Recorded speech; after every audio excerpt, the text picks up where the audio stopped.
Atau nggak ngerti ya? Bisa juga, tapi nggak Pak. Kalau itu kan kita selalu melakukan sosialisasi Pak, masif kita sosialisasinya. Mungkin karena ada kewajiban untuk melapor omset, barangkali takut nanti merasa nanti diawasi oleh pajak. Mungkin seperti itu Pak. Jangan-jangan gara-gara melapor ketahuan nih. Ternyata omsetnya gede gitu ya.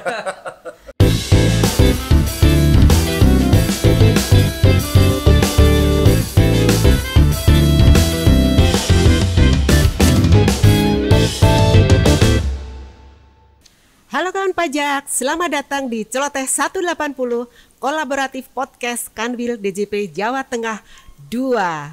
Selamat pagi semuanya. Selamat pagi. Kali ini saya menemani kawan pajak semua untuk melakukan podcast di episode perdana tahun 2021. Karena episode perdana teman-teman, ini adalah podcast yang sangat istimewa. Kenapa demikian? Kita lihat nanti, oke? Saya 30 menit ke depan akan menemani teman-teman semua. Hari ini saya juga akan ditemani oleh salah satu bos yang ganteng juga, ya kan? Smiling face kalau saya bilang sih. Beliau adalah Bapak Rudi Gunawan Bastari, Kepala Kanwil Kantor Wilayah DJP Jawa Tengah 2. Kita sambut Terima Pak. kasih. Assalamualaikum warahmatullahi wabarakatuh. Cuma nggak bisa ngeliatkan senyumnya nih Pak Ganjar, dan ditutup pakai masker kita. Terima kasih loh. Terima kasih Pak Rudi sudah menemani saya nih. Karena kenapa Pak Rudi mau menemani saya, karena tamu kita juga istimewa sekali. Siapakah beliau? Orang yang paling ganteng di Jawa Tengah. Beliau adalah Bapak kita, Bapak Gubernur Jawa Tengah, Bapak Ganjar Pranowo. Tepuk tangan untuk Pak Ganjar. Selamat pagi Pak. Pagi ya. Matur nuwun sangat sudah mau menerima kami di sini, menyediakan waktunya. Luar biasa loh ini pajak bisa podcast. Hebat. Bagaimana Pak? Sudah pit-pitan Pak pagi ini Pak? Sudah. Kalau Pak Ganjar memang hobinya kalau bahasa Jawanya itu pit-pitan ya teman-teman ya. Kalau bahasa Indonesia itu sepedaan. Mohon maaf Pak Ganjar, Pak Rudi agak-agak nggak ngerti bahasa Jawa Pak. Enggak apa-apa. Bahasa apa aja boleh. Oh siap. Hari ini kita tidak di Surakarta ya kawan pajak ya, karena dengan kebaikan Pak Ganjar kita diterima di ruang rapat beliau yang megah ini untuk melakukan podcast episode perdana 2021 ini. Mungkin Pak Rudi ada yang mau ditanyakan kepada Pak Ganjar? Oh iya, silakan. iya. Begini Pak Ganjar, terima kasih kami sudah diterima. Kemudian Pak Ganjar ini salah satu orang yang saya kagumi Pak. Jadi beliau ini kalau menjelaskan sesuatu tuh pasti datanya akurat dan lengkap. Makanya saya bawa juga nih Pak, data saya di sini. Gini sedikit Pak Gubernur, saya kita ketahui kan saat ini kan memang pandemi itu COVID-19 yang merebak di mana-mana Pak Gubernur. Dan itu memukul semua sektor perekonomian, tidak hanya di kita tapi di seluruh dunia. Nah, sebenarnya saya ingin bertanya dikit Pak dengan Bapak, bagaimana kondisi perekonomian di Jawa Tengah saat ini Pak? Dan apakah kita sudah mulai bangkit saat ini? Kemudian tentu saja kalau kami kan hanya melihat sedikit dari bagian kami di Jawa Tengah 2 Pak, tapi kalau Pak Gubernur kan keseluruhan Provinsi Jawa Tengah. Nah, kira-kira strategi apa Pak yang selama ini sudah diterapkan? Dan saya melihat apa yang dilakukan supaya ekonomi kita stabil, tumbuh, terus kemudian yang terkena dampak juga bisa teratasi. Gitu Pak Ganjar kira-kira. Ya, terima kasih Pak Rudi, Mbak Titi, dan teman-teman semuanya. Jadi pandemi ini memang situasi yang paling sulit. Tidak ada orang yang bisa menepuk dada bahwa dirinya hebat. Hari ini ujian kita berat. Dan hari ini juga pentingnya kolaborasi, hari ini juga pentingnya bersinergi, hari ini pentingnya bersatu sebenarnya untuk memahami persoalan agar problem ekonomi ini bisa kita selesaikan bersama-sama, di samping tentu yang utama problem kesehatan. Nah, Pak Rudi, waktu BPS menyampaikan survei pertama setelah adanya pandemi, Jawa Tengah, Jawa Timur, Jawa Barat berada pada posisi yang sama. Dropnya sampai 5,9 ya saat itu, dan bisa rebound kurang lebih 2%. Saya nggak tahu yang terakhir nanti. Jadi artinya apa? Ada tren yang menarik untuk kita bisa membaca indikator itu bahwa pelan-pelan sudah mulai naik. Tapi pelan-pelan masih. Nah, sementara banyak fasilitas yang diberikan oleh pemerintah sebenarnya sangat cukup bagus. Tugas kami sebagai gubernur di daerah ini mencoba mengeksekusi, sekaligus mengakselerasi. Eksekusi pertama adalah kawan-kawan pengusaha yang dulu sudah mulai bingung, sedikit sekarat gitu. Akhirnya mereka bingung, utang saya bagaimana Pak Gub gitu.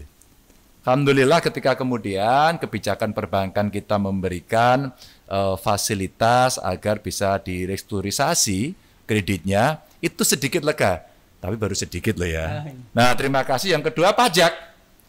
Ketika insentif diberikan, terus kemudian banyak sekali fasilitas pajak diberikan, maka pada saat itu kedua kali mereka lega.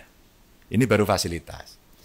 Dan yang ketiga, setelah mereka mendapatkan banyak sekali fasilitas itu, kita tinggal ngomong sama mereka. Lalu apa yang berikutnya harus dibutuhkan? Nah, ini ada dua. Satu yang terkait dengan existing business ya, yang sekarang dia running begitu dengan sedikit megap-megap gitu. Yang kedua, yang mau masuk para investor. Nah, ternyata inilah karpet merah yang diberikan, diregulasi, dibirokratisasi yang mesti diberikan. Maka kita jemput bola Pak Rudi. Kita jemput bola. Maka saya sampaikan pada seluruh tim ekonomi Jawa Tengah, ngobrol dong sama pemangku kepentingan pajak.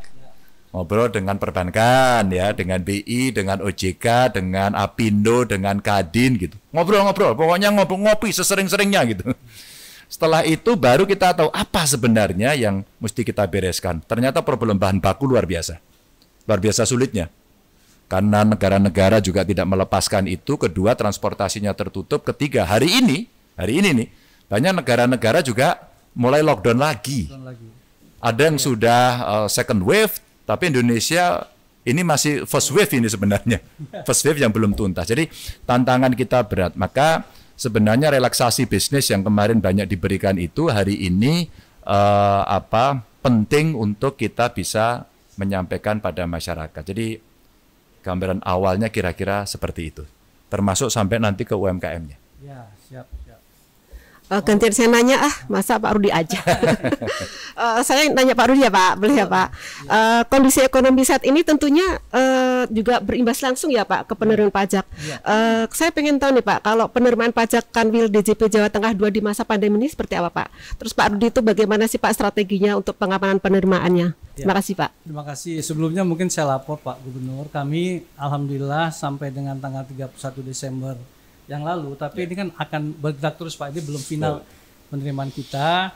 Kita bisa membukukan penerimaan kita di 86,73% Pak. Jadi kita shortfall dengan tahun lalu tahun lalu itu kita membukukan 91,6. Sementara saat ini adalah 86,73%, tapi itu masih bergerak Pak. Harapan kita mungkin masih bisa kita ke 88%. Hal ini memang disebabkan karena lagi-lagi Pak, tadi pandemi COVID-19 itu. Tapi kalau kita melihat dari sektor-sektornya nih Pak Gubernur, kita melihat bahwa selama tahun 2020 kemarin yang kena hit paling besar di kita adalah di sektor konstruksi Pak. Di konstruksi kita turun 30,52% tahun lalu. Industri pengolahan kita turun negatif pertumbuhannya Pak, 12,56%. Perdagangan juga ada minus 10,02% Pak. Jadi ada 5 sektor unggulan kita itu semuanya turun ya?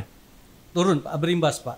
Namun demikian kalau kita melihat penerimaan per sektor usaha ini sudah ada tren pembalikan Pak ini Pak.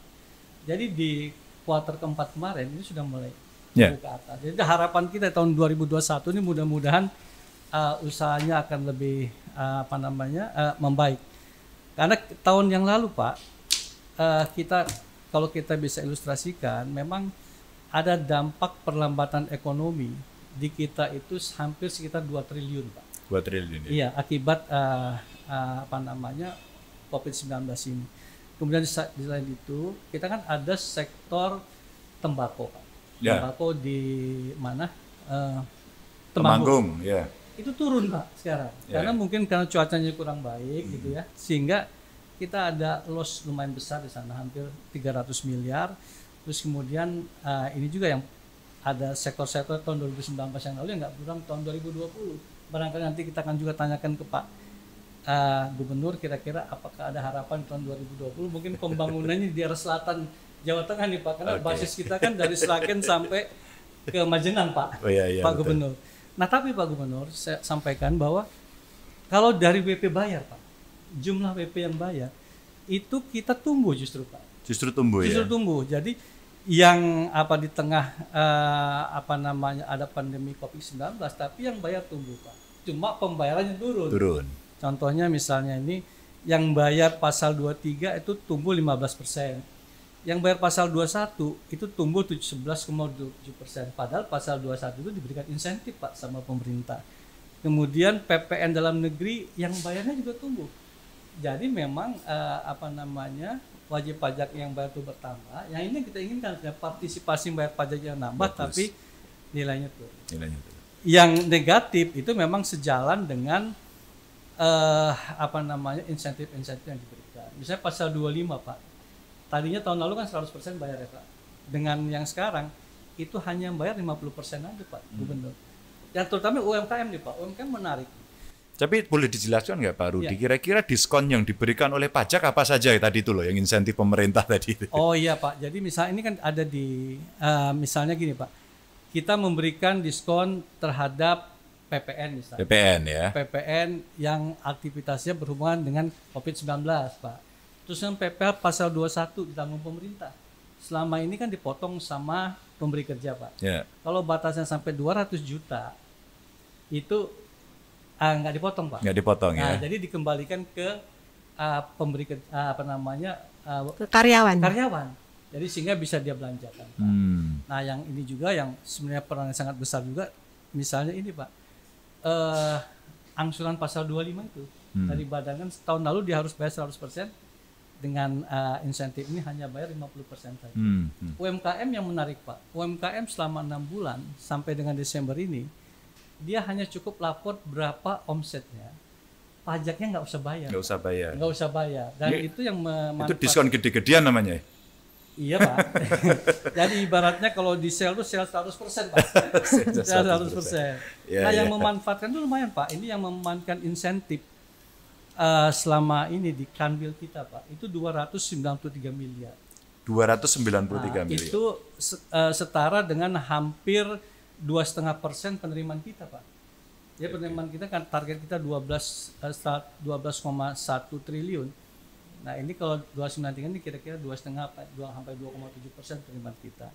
Dan yang memanfaatkan ini UMKM juga banyak. Ya. Dari 90.000 lebih UMKM tempat kita yang memanfaatkan ya kira-kira sekitar 13 ribuan Pak. Ya lumayan lah Pak. Lumayan. Mungkin sisanya kenapa nggak memanfaatkan? Saya pikir karena kadang-kadang dikasih insentif itu wajib pajak juga takut Pak. Mungkin ya Pak ya. Atau mereka merasa saya belum butuh lah dikasihkan ke orang lain. Atau nggak ngerti ya? Bisa juga, tapi nggak Pak. Kalau itu kan kita selalu melakukan sosialisasi Pak. Masif kita sosialisasinya. Mungkin karena ada kewajiban untuk melapor omset. Barangkali takut nanti merasa nanti diawasi pajak. Mungkin seperti itu Pak. Jangan-jangan gara-gara melapor ketahuan nih. Ternyata omsetnya gede gitu ya. Oke juga. Gitu Pak. Tapi ada tambahan Pak. Ternyata tuh Pak, reasonnya WP itu kalau dari surat yang masuk ke kami itu Pak, kenapa mereka tidak mau tuh karena ingin itu loh Pak, berpartisipasi membangun negara loh Pak. Hebat juga mereka itu. Artinya di negara saat sedang kolaps ibaratnya mereka tuh aku nggak mau dibayarin deh, saya bayar sendiri aja, seperti itu loh Pak intinya. Jadi emang wajib pajak di wilayah Jateng 2 itu emang hebat juga. Luar biasa. Baik Pak, kita teruskan ya Pak ya. Oke, silakan. Ya kan di luar prediksi semua orang ya Pak ya, bahwa pandemi itu dari Maret nggak menyangka udah sampai tahun ini nih Pak, sampai 2021 belum selesai juga gitu. Kira-kira kalau dari Pak Ganjar selaku gubernur maupun Pak Rudi nih gitu ya, strategi apa nih Pak untuk, ya kalau Pak Rudi mungkin penerimaan untuk 2021 gitu, kalau misalnya untuk Bapak mungkin ya untuk perekonomian Jawa Tengah di nanti ini di 2021 ini seperti apa Pak? Ya sebenarnya kenapa tadi Pak Rudi sampaikan kenapa UMKM juga menjadi perhatian oleh pajak, oleh pemerintah pusat. Karena sebenarnya ini banyak sekali Mbak. Kalau saya boleh sampaikan, catatan kita, UMKM kita itu jumlahnya untuk makanan minuman ada paling banyak ini, 24.002. Banyak sekali. Di Jawa Tengah, Pak? Iya. Bayangkan kalau ini kita melakukan itu dahsyat. Jadi ini data sampai dengan 23 Desember, ini total 35.092. Ini makan minuman paling banyak, lalu perdagangan, lalu yang kedua fashion. Fashion masih lumayan loh ini. Ya. Biar juga pandemi di rumah tapi ya dasternya ganti gitu loh ya. Ya, ada yang masker gitu ya Pak ya. Terus kemudian orang buat kaos oblong gitu, fashion juga itu. Fashionable juga akhirnya di rumah. Terus asetnya turun memang. Karena asetnya turun 15,12%, omsetnya turun 47,21%, Pak. Jadi terima kasih Pak kalau tadi nggak usah bayar pajak gitu. Terus kemudian tenaga kerjanya turun 29,92%. Jadi kalau kita ngelihat posisi-posisi ini memang problem yang sempat kita petakan yang ada di UMKM ini contohnya ya. Jadi saya ngambil yang UMKM dulu, belum ekonomi besarnya dulu. Itu problem besar mereka ada di pemasaran. Maka strateginya kemarin mereka kita latih, Mbak. Oke. Kita latih, kita kumpulkan, kita tanyain, masalahmu apa? Ternyata saya itu pengen jualan online. Jualan online mereka selama ini itu diartikan kalau jualan online itu jualannya di Facebook begitu. Jadi online sama dengan Facebook. Alak ciloko toh ini. Gitu. Maka kita kenalkan marketplace. Kita undanglah marketplace besar yang sudah unicorn, terus suruh ngajarin. Ternyata mencengangkan. Produkmu apa? Saya buat kerudung, saya buat batik, saya buat makanan, saya buat handicraft. Saya web developer, Pak. Keren. Saya fotografer, Pak. Keren. Saya desainer, Pak. Silakan. Nah, pada saat mulai mereka memahami itu, terus dia tanya, lalu bagaimana agar saya bisa posting, kira-kira gitu. Bisa posting produk saya. Itu diajari nggak sampai 2 jam. Nggak sampai 2 jam, dia sudah bisa. Ya mengejutkan, Pak Rudi, setelah itu ada yang beli, Pak. Wah. Senengnya minta ampun, loh kok cepet banget Pak gitu. Langsung dilihat, ini dicoba, dibeli. Loh Pak, kemarin ada yang beli Pak, payu. PY gitu katanya. Payon bahasanya. Nah setelah itu mulai ada yang pesen pakai bahasa Inggris. Nah handphonenya dimatikan. Ini problem ini. Ada yang pesen WA, pakai bahasa Inggris, dimatikan lagi. Lalu kita mulai tahu, oh iya dia problemnya pemasaran yang terbesar, sekarang diajari. Nampaknya strategi berikutnya Mbak, kita mesti siapkan UMKM ini, mereka belum bisa mengoperate bisnisnya oleh mereka sendiri. Maka ini butuh dibantu.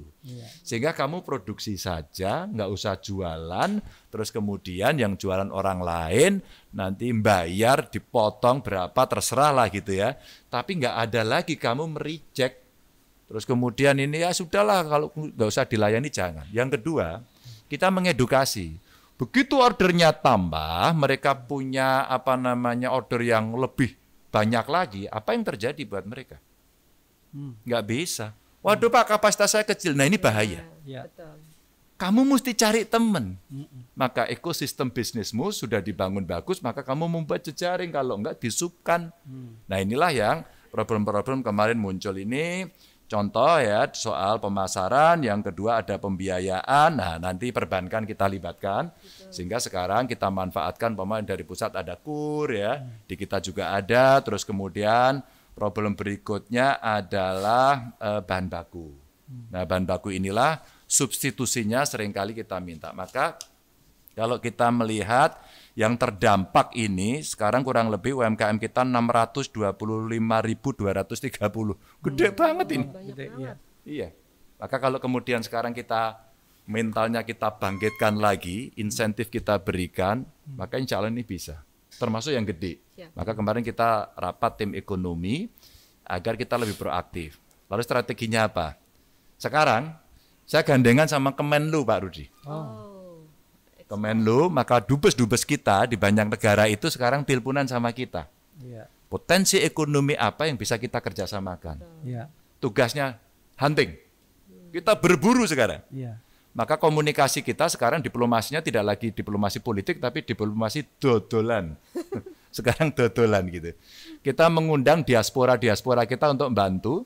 Kemarin dari Belanda itu sampai menyewa ruko di sentrum Belanda. Terus kemudian di Amsterdam itu, terus kemudian nawari kita, Mas, produknya UMKM Jawa Tengah taruh dong. Gitu. Yang gede kita siapkan. Nah, kawasan industri sebagai satu pengalaman itu ternyata cukup bagus untuk dijadikan pusat pertumbuhan ekonomi. Maka kita siapkan, sudah ada Kendal, siapkan Batang, siapkan di Brebes, yang existing Semarang, existing di sekitar Boyolali, di Cilacap begitu. Ini kita dorong. Nah, tadi Pak Rudi menyampaikan. Lalu bagaimana di selatan? Hati-hati, Pak. ITB, BNPB kemarin datang kemari. Ternyata selatan itu punya potensi megatrust. Maka dalam perencanaan pembangunan mesti hati-hati betul dan kita mesti melihat. Jadi disaster oriented ini penting gitu. Jadi orientasi kebencanaannya itu dilihat, hati-hati loh. Maka jangan-jangan Belanda dulu nggak bangun selatan tuh karena sudah tahu. Jangan-jangan. Maka selatan tuh wilayahnya kalau mau dibangun jangan dibangun konstruksi yang tinggi, yang rigid, yang masif. Jangan. Jadi ini penting untuk kita siapkan nanti di 2021. Nah, saya terima kasih. Belanja konsumsi ditingkatkan, terus kemudian bantuan-bantuan sekarang diberikan, harapan kita kan nanti itu bisa naik ya. Tapi tadi Pak Rudi konstruksi turun ya Pak ya? Turun Pak, iya. Nah ini tahun 2021 kan pusat malah naik tinggi sekali, hampir 100% ya Pak. Mudah-mudahan kita kebagian Pak. Di PUPR ya, nah ini bagus. Maka kita Mbak strategi kita yang di Jawa Tengah, nanti pekerjaan-pekerjaan proyek-proyek besar itu jangan diborong sama pengusaha besar semuanya, jangan pakai alat-alat yang bisa dikerjakan dengan cangkul, mohon maaf ya, dengan alat yang lebih tradisional, enggak apa-apa. Untuk meningkatkan padat karya. Jadi kira-kira gambarannya begitu. Lapak Ganjar gimana Pak? Lapak Ganjar. Sebenarnya itu itu ekstrakurikuler, Mbak. Itu ekstrakurikuler. Jadi Pak Rudi karena kemudian teman-teman ngomong Pak Ganjar itu IG-nya kan lumayan followernya. Coba Pak kita buat posting untuk jualan. Apa yang terjadi? Menarik. Sehingga saat saya jualan pertama mulai muncul laku. Kemarin ada ngamuk Mbak. Pak Ganjar kenapa punya saya tidak diposting? Itu ada orang nggak alamatnya saja tidak di Jawa Tengah malah diposting. Waduh ini yang posting siapa ya? Saya bilang gitu. Ternyata kan ada teman-teman yang mengelola. Oke, deal kalau begini, saya unfollow Bapak. Bapak pilih kasih. Marah gitu. Ada juga, meskipun ada ibu-ibu yang mengatakan, Pak, penjualan saya naik, Pak, terima kasih. Sekarang saya terinspirasi, sekarang saya berhubungan dengan pembeli di luar gitu. Pokoknya lucu-lucu. Ya, kita dorong dan kita mulai dengan Jawa Timur, Mbak. Jawa Timur meminta, Pak Gub, boleh dong kita ikut? Oke, dengan Jawa Timur. Kemarin Jawa Barat juga minta, Jogja minta gitu. Nanti dulu pelan-pelan. Nanti saya dikira mau jadi marketplace gitu kan. Jangan-jangan nanti pensiun kita buat marketplace ya. Namanya Lapak Ganjar gitu. Keren kok. Kalau Pak Rudi bagaimana Pak Rudi strateginya? Begini, kalau kita di pajak sejalan tadi dengan dikatakan Pak Gubernur. Artinya begini Pak, kita juga memang di pajak ini ada program yang tujuannya adalah bagaimana kita membina UMKM supaya dia bisa menjadi besar dan nanti pajaknya baru kita pajakin. Sudah kan gitu Pak. Nah kita juga ada program Kak, namanya BDS, Business Development Services Pak. Kita memberikan ini teman-teman di selama 2019 itu ada 30 kegiatan. Kalau ini kan masih 19, 30 kegiatan. Kita punya 12 KPP Pak, itu masing-masing dalam 1 tahunnya ada 4, ada 3, bahkan ada yang 5 kali melakukan itu Pak. Jadi kita kumpulkan UMKM, kemudian kita panggil narasumber, misalnya tadi marketing Pak. Nah kita ambil pakar yang di bidang pemasaran, kita berikan pengajaran Pak. Kemudian pendanaan, tadi kita undang orang-orang bank, itu gratis Pak kita undang, supaya mereka bisa paham, bisa ngerti bahwa berusaha itu juga harus ada triknya kan gitu Pak. Tadi Pak Ganjar mengatakan mereka pemasarannya bingung. Selama ini kita ada bagian pemasaran, kita undang, kemudian bagaimana mereka bisa dapat kredit dari bank Pak, orang perbankan kita undang juga kan gitu Pak. Nah Yang menarik memang Pak, di tempat kita, UMKM kita itu patuh-patuh loh Pak. Di tempat kita itu patuh-patuh UMKM-nya. Cuma memang yang kita generate dari mereka sedikit Pak. Tapi buat kita itu bukan besarnya pajak yang mereka bayar sebenarnya. Partisipasi mereka membayar pajak itu yang menurut kita luar biasa Pak. Kalau dari segi kepatuhan Pak, ini kepatuhan formal Jawa Tengah 2 di tempat saya itu lah 100,8%. Jadi kalau formal dia lapor SPT itu udah 100% Pak. Bagus Pak. Cuma sekarang ini masalahnya adalah kan kita ini punya kepatuhan tuh ada 2, kepatuhan formal, kepatuhan material. Jadi dia bayar SPT tepat waktu itu patuh formal, tapi isinya harusnya kan sesuai dengan kenyataan sebenarnya Pak. Nah ini yang kita akan tingkatkan seluruh wajib pajak kita. Jadi kalau kita lihat dari data yang ada, kepatuhan material itu masih sekitaran 40-50% lah Pak. Jadi ini tugas kita akan naikkan kepatuhan materialnya sehingga seiring sejalan kepatuhan formal tinggi, kepatuhan material juga tinggi. Nah Pak Ganjar perlu saya laporkan juga bahwa di tempat kita punya program yang namanya collaborative compliance Pak. Collaborative compliance artinya gini, kita ingin melibatkan seluruh stakeholder kita. Nah makanya salah satunya kita mengadakan podcastan dengan Bapak Gubernur ini dalam rangka mengetuk hati seluruh wajib pajak kita ini. Pak Gubernur juga care loh terhadap perekonomian, care loh terhadap pajak. Bukan jangan sampai nanti kesannya pajak itu mengintimidasi Pak, kemudian memaksa untuk bayar pajak. Bukan Pak. Dengan program collaborative compliance ini kita ingin menjadi teman, menjadi sahabat tempat bertanya kalau mereka punya kesulitan dalam melakukan pembayaran. Dan kita tidak menginginkan mereka bayarnya lebih-lebih Pak. Cukup yang memang harus dibayar aja. Kalau dia nggak bayar, ya nggak rugi, nggak perlu bayar Pak. Nah dengan collaborative compliance ini kita lebih menekankan pada hubungan ke seluruh stakeholder Pak. Kita melakukan kerjasama dengan Pemda, baik kabupaten di Kota Madia dan juga dengan Bapak di provinsi, kemudian juga dengan perguruan tinggi Pak. Kemudian juga dengan asosiasi, semua kita rangkul. Nah sayangnya kemarin di tahun 2020 kita terkendala karena COVID, jadi sehingga teman-teman komunikasinya jadi rada tersendat. Namun ini inovasi teman-teman nih Pak, luar biasa. Jadi mereka bikin semacam kayak WhatsApp group gitu loh Pak. WhatsApp group, kita punya namanya akun representatif yang menjadi semacam apa namanya itu kalau di perbankan itu account officer. Itu mereka kita wajibkan bikin WhatsApp group Pak. Jadi sehingga walaupun nggak ketemu tapi hubungan terus Pak, terus berjalan. Cuma memang karena sama-sama saling exciting, kadang-kadang seperti Bapak katakan tadi, wajib pajak itu masih nge-WA jam 12 malam Pak. Padahal itu kan jam kerja kita sampai jam 5. Tapi nggak apa-apa. Ini kan memang akibat dari yang online seperti ini. Terus kemudian hal yang kedua, karena nggak bisa tatap muka langsung, nah teman-teman bikin aplikasi antrian Pak. Jadi dia sebelum ke KPP, dia bisa ngantri dulu Pak. Bisa ngantri dulu. Terus kemudian yang lebih ini lagi Pak, yang lebih membanggakan kita, semangat kita. Kemarin Pak, saya baru Zoom dengan generasi muda milenial kita Pak. Jadi mereka membayar lapor SPT tanggal 1 Januari 2021 Pak. Oh. Iya, jadi kemarin kita podcastan ada masing-masing kita ambil 1 dari 12 KPP ini dan mereka antusias Pak untuk karena kita punya aplikasi e-filing ya, pakai online Pak. Dan semangatnya mereka adalah mereka mengakui bahwa dipermudah. Kemudian yang kedua, teman-teman alhamdulillah sambutan dari mereka juga positif bahwa kita responsif dan bersahabat gitu Pak. Ini yang penting buat kita Pak. Makanya sejalan dengan program collaborative compliance kita. Dan mereka mengatakan bahwa ini wujud dia cinta pada negara loh Pak. Mantap. Itu kira-kira yang kita lakukan untuk tahun 2021 ya tentu saja program kita tahun 2019 kita akan teruskan di 2020 kita akan teruskan di tahun 2021 itu Pak.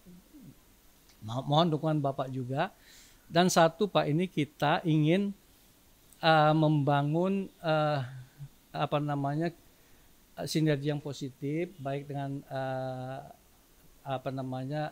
provinsi maupun kabupaten dan kota Pak. Kita punya program sebenarnya yang baru kita kemarin diskusikan dengan teman-teman di Kanwil dan beberapa KPP. optimalisasi penerimaan pajak pusat, pajak daerah, Pak. Jadi dengan sistem ini sebenarnya kita bisa membangun single profile. Jadi kalau selama ini wajib pajak itu hanya tahu sepotong-sepotong kita, Pak. Jadi asimetri informasi. Dengan sinergi ini nanti kita bisa memberikan informasi mengenai pembayaran pajak WPWP ini untuk pajak pusatnya sekian. Dari Pemda nanti kalau dia kan usaha yang bersinggungan dengan kita, pajak pusat, pajak daerah, misal restoran, Pak, hotel, terus kemudian beberapa makanan minuman gitu kan, Pak ya. Nah itu saya melihat kalau ini kita sinergikan, Pak, potensinya masih luar biasa, Pak, untuk meningkatkan PAD. Itu yang mungkin kalau diperkenankan barangkali kita ada sesi khusus untuk bahas itu, Pak Gubernur. Demikian, Pak, kira-kira. Sekalian curcol ya Pak, yang mumpung ketemu Pak Gub ya Pak ya. Kenapa? Sekalian curcol mumpung ketemu Pak Gub langsung. Oh, iya.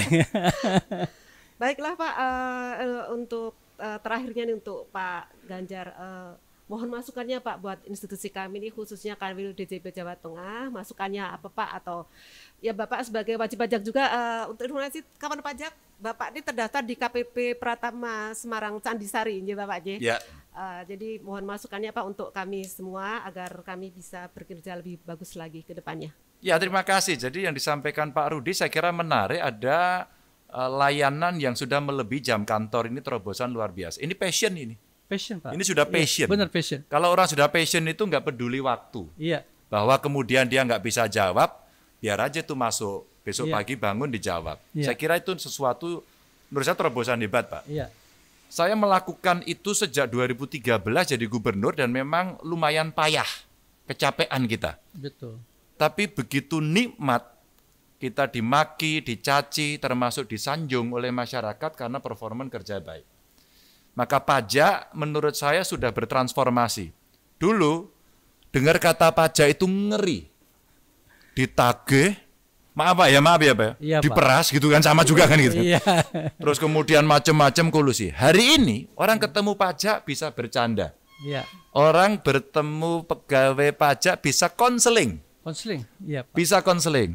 Maka saya menyarankan ada satu pengelola perpajakan untuk lebih banyak lagi kanal. Jadi sudah ada biasanya dulu dengan telepon, sekarang mungkin menggunakan medsos. Kenapa medsos dan bukan aplikasi? Karena masyarakat mereka ada di sana. Masyarakat mereka ada di medsos dan mereka berbincang di sana. Ada dua nilainya. Satu, dia gampang tanpa harus belajar aplikasi-aplikasi baru. Yang kedua, kita sebagai pelayan masyarakat, tentu termasuk DJP Jawa Tengah, itu juga bertanggung jawab secara profesional, akuntabel, meskipun tidak semua in detail bisa disampaikan melalui medsos. Tapi saya kok kemarin ngurus sulit ya, kantor mana, siapa nama petugasnya, baik nanti akan saya tindak lanjuti. Begitu hari itu bisa ditindaklanjuti, kalau istilah saya yang suka sama saya, laporin gubernur aja, ntar kan ditindaklanjuti gitu. Tapi yang nyinyir sama saya, hater saya akan mengatakan, alah paling nanti cuma di CC. Padahal kalau kami CC itu artinya akan masuk dashboard saya, dan itu akan menjadi performan pejabatnya. Ini publik yang nggak tahu. Maka dengan pajak punya WA group, layanan sekarang lebih enak, edukasinya bagus, punya podcast lagi ya, gitu ya. Iya, Pak. Itu menurut saya bagus. Nah ini kalau diteruskan, masuk ke kanal-kanal di YouTube, masuk di medsos dengan penjelasan yang enteng ini pasti akan menarik. Sehingga setiap kebijakan baru tentang perpajakan bisa disampaikan dan bisa mengundang WP-WP yang lain pada wajib pajak, usaha kecil, besar, keluh kesah pajak, ngobrol soal pajak, ngopi soal pajak, informasi soal pajak. Maka negeri ini tadi disampaikan oleh Pak Rudi, semua akan senang berpartisipasi karena mereka merasa bertanggung jawab sebagai warga negara. Wah, tepuk tangan dong. Menarik sekali podcast kita hari ini ya Pak Rudi ya. Memang kita seharusnya perlu bersinergi ya Pak ya, karena dengan sinergi kita dapat menghasilkan karya yang bermanfaat dan berkualitas. Ya benar Mbak. Demikian podcast kita hari ini kan Pajak, karena udah 30 menitan ya kurang lebih ya. Semoga podcast hari ini bermanfaat buat kita. Terima kasih sekali lagi Pak Rudi, Pak Ganjar. Ya, sama-sama. Mungkin kita sedikit Mbak, sedikit monggo, Pak. yang mau saya sampaikan sebagai penutup ini Pak Ganjar. Pertama, Saya mengucapkan terima kasih Pak pada Ibu atas dukungan yang luar biasa terhadap teman-teman kami nih Pak. Jadi luar biasa nih. Ibu ini Ibu Gubernur memotivasi, kemudian istilah itu mendorong kami gitu loh Pak di tengah kita pandemi seperti ini. Kemarin beliau bersedia untuk jadi narasumber ya di KPP Pratama Surakarta. Terus kemudian yang kedua Pak Gubernur, kita ingin mudah-mudahan kolaboratif podcast ini Pak bisa terus berkembang Pak. Ini kita bikin kolaboratif podcast ini tujuannya adalah terima kasih nih Pak kita bisa podcastan dengan Pak Gubernur. Nanti kita dengan pengusaha-pengusaha Pak. Kita akan coba. Nah barangkali suatu saat mungkin Pak Gubernur berkenan untuk kita podcast dengan pengusaha-pengusaha Pak. Jadi sehingga kita tahu apa keluh kesahnya pengusaha dan bagaimana tanggapan dari DJP. Yang terakhir nih Pak Gubernur, sebenarnya kami ingin Pak kan sekarang ini kan Pak, kalau setiap ada acara upacara itu Pak Gubernur atau Pak Wali Kota, Bupati hanya dikelilingi oleh Forkominda Pak ya. Nah maksud saya alangkah baiknya Pak Forkominda plus Pak. Jadi plus pajak Pak. Oh kalau mau saja upacara terus. Iya bukan Pak. Jadi artinya gini, kan selama ini kan kita ini tendanya beda Pak. Jadi sehingga teman-teman tuh rada sungkan untuk ngobrol dengan Danre mungkin Polres segala macam. Boleh. Jadi bukan karena kedekatan tapi memang layaknya seperti itu supaya kolaborasi kita makin lebih bagus. Boleh. Saya rasa itu nggak usah pakai formal. Telepon gubernur. Ini kerap telepon ini. Gitu ya. Iya. Monggo Bu. Ya karena ini sudah bulan Januari Pak. Iya. Kan udah waktunya SPT tahunan ya Pak lapor. Kami mohon Pak Agu Pak untuk menghimbau. Ayo semua wajib pajak kita segera ngisi SPT. Kita declare, kita jujur, pembangunan akan lebih baik. Semangat. Terima kasih Pak, tepuk tangan. Alhamdulillah sudah selesai podcast kita hari ini. Sekali lagi terima kasih untuk Pak Ganjar, Pak Rudi yang sudah menemani saya.